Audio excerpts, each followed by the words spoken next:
নতুন ধান, তাই না?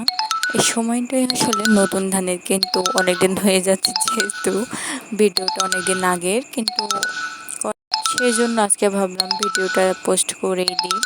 তো এই যে দেখুন, আমি সকাল সকাল ঘুম থেকে উঠেছি, আর উঠে কাজকর্ম ডেইলি যা হয় আর কি।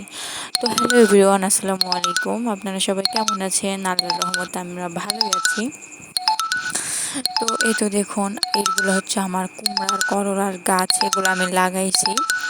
বড় হলে ধরলে খাবো। আর এই তো কাজকর্ম সেরে চলে আসছি বাগানে, যেহেতু আপনাদের ভাইয়া ধান ধোয়াচ্ছে আজকে মাঠ থেকে।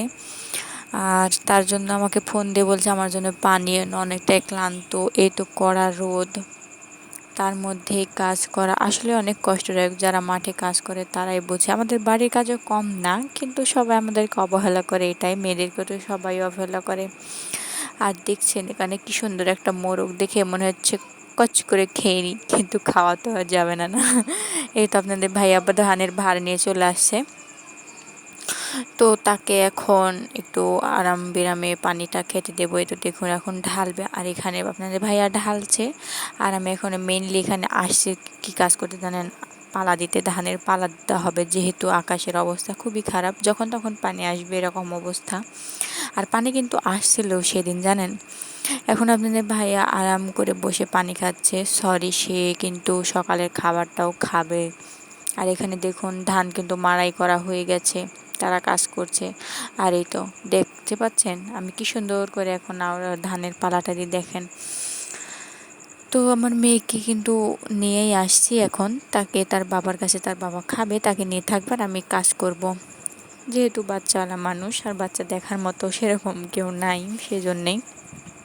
কি আপনাদের ভাইয়ের জন্য সকালে কি লাহারি নিয়ে আসছে জানেন? আমাদের এদিকে মানে সকালে খাবারকে লাহারি বলে, তো কেউ আবার ভুল ভাববেন না। তো তার জন্য খাসি মাংস দিয়ে কিন্তু এটাকে আমরা মানে খিচড়ি, আসলে আমাদের এই কি কি বলে জানেন, চাল পুরপুরি।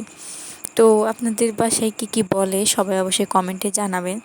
আর এই তো দেখুন আমার মেয়ের কাহিনী, মাশাআল্লাহ আমার মেয়েটা কিন্তু দিন দিন বড় হয়ে যাচ্ছে। সে কিন্তু এই তো আমাদের বাসায় একটা মানে উড়াধরা কোত্থেকে যে একটা বিড়াল আসছে, তার সাথে কিন্তু সে নিত্য নতুন খেলা করে। যদিও আমি কি বিড়ালটাকে ফেলাতে বলছিলাম, আপনাদের ভাইয়া ফেলায় দিয়ে আসছে।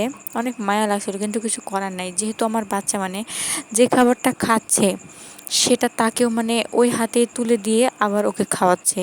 এখানে তো অনেক সমস্যা না, আবার সে কোলে নিয়েও বেড়ায়। আপনাদেরকে একটু দেখাচ্ছি, দেখেন সে কোলেও নেয় কিন্তু তারে। আর সেজন্যে আসলে সমস্যা, আর সে কারণে ফেলা দিতে হচ্ছে। কেউ আবার এটাকে নেগেটিভলি নিয়েন না। তো আজকের ভিডিওটা এই পর্যন্ত। সবাই ভালো থাকবেন, সুস্থ থাকবেন, আর আমাদের জন্য মন থেকে দোয়া করে দেবেন।